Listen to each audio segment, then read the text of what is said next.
కాంగ్రెస్ ప్రభుత్వం ప్రతిష్టాత్మకంగా చేపట్టిన డబుల్ బెడ్రూమ్ ఇళ్ల మంజూరును వాటికి సంబంధించిన అర్హులైన లబ్ధిదారులకు దక్కడం లేదన్న ఆరోపణలు వినిపిస్తున్నాయి. మంచిర్యాల జిల్లా మందమర్రిలో దరఖాస్తు చేసుకున్న వారికి మంజూరు చేయించడానికి కొంతమంది అధికార పార్టీలో పనిచేస్తూ పార్టీ పేరు చెప్పుకుని ఆ లబ్ధిదారుల దగ్గర నుండి 70,000 నుండి ₹1,00,000 వరకు వసూలు చేస్తున్నారన్న విమర్శలున్నాయి. అయితే ఇది ఇలా ఉండగా కొంతమంది లబ్ధిదారులకు మొదటి లిస్టులో పేరు వచ్చి ఇళ్లు మంజూరు కాకపోవడంతో రెండవ లిస్టులో ఇళ్లు తప్పకుండా ఇప్పిస్తామని సంబంధిత అధికారులు నచ్చచెప్పి దాటవేశారన్నారు. ఇప్పుడు ఆ రెండవ లిస్టులో కూడా వారి పేరు లేకపోవడంతో తీవ్ర నిరాశకు గురయ్యామని ఆవేదన చెందుతున్నారు.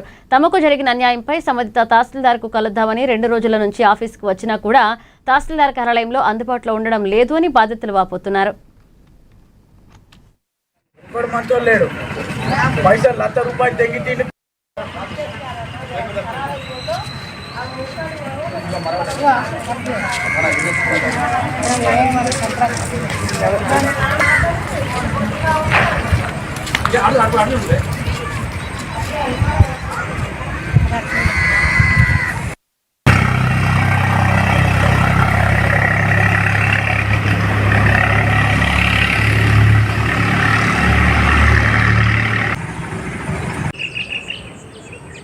సెకండ్ విడతల పేరు వెళ్ళింది. ఇప్పుడు వచ్చి చేసే వరకు పేరు లేదు.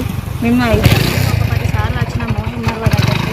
సెకండ్ విడతలు ఇస్తామని అన్నారు. ఇప్పుడు వచ్చి చూసే వరకు లిస్టులో పేరు లేదు. మరి ఉన్న వాళ్ళకి ఏం ఇస్తారు? వాళ్ళు డబ్బులు ఇచ్చిండ్రని వాళ్ళకి ఇచ్చిర్రా? ఇంటింటికి పేరు ఉన్న వాళ్ళకు అందరికి ఇస్తారు. మరి మాకు లేని వాళ్ళకైతే పేరు ఇస్తలేదు. మాకు పేరు వెళ్ళలేదు. ఇప్పుడు మా పరిస్థితి ఏంటిది మరి అని మేము అనుకుంటాను. మేము ఇప్పుడు ఎంఆర్ఓ దగ్గరికి నిన్నటి నుండి మాకు ఎంఆర్ఓ కలవట్లేదు.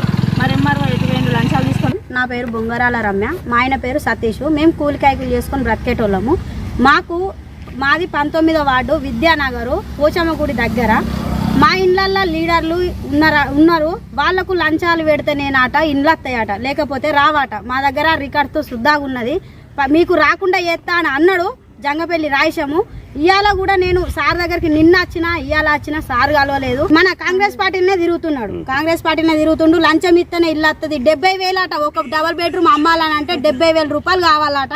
అలాంటి నా దగ్గర రికార్డు కూడా ఉన్నది.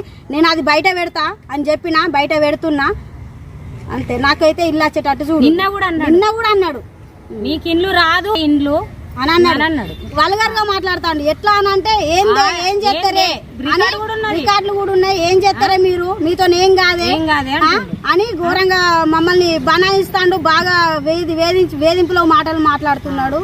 ఇట్లాంటి వాటికి కఠినమైన చర్యలు తీసుకోవాలి. ఇదే విధంగా మాకు మంత్రి గారు వివేకానంద స్వామి గారికి మేము తెలియజేస్తున్నాం ఏంటంటే చర్య తీసుకోవాలని కోరుకుంటున్నాము. సార్ మీరు ఏడ ఉన్నా మా పేదలను అయితే మమ్మల్ని కరుణించాలి, మమ్మల్ని చూడాలి. ఏడున్నా కానీ ఉన్నోళ్ళకి ఇచ్చుడు కాదు, లేనోళ్ళని కూడా కొద్దిగా మమ్మల్ని అజ్జేయాలి. డబల్ బెడ్రూమ్లు మాకు కూడా వచ్చేటట్టు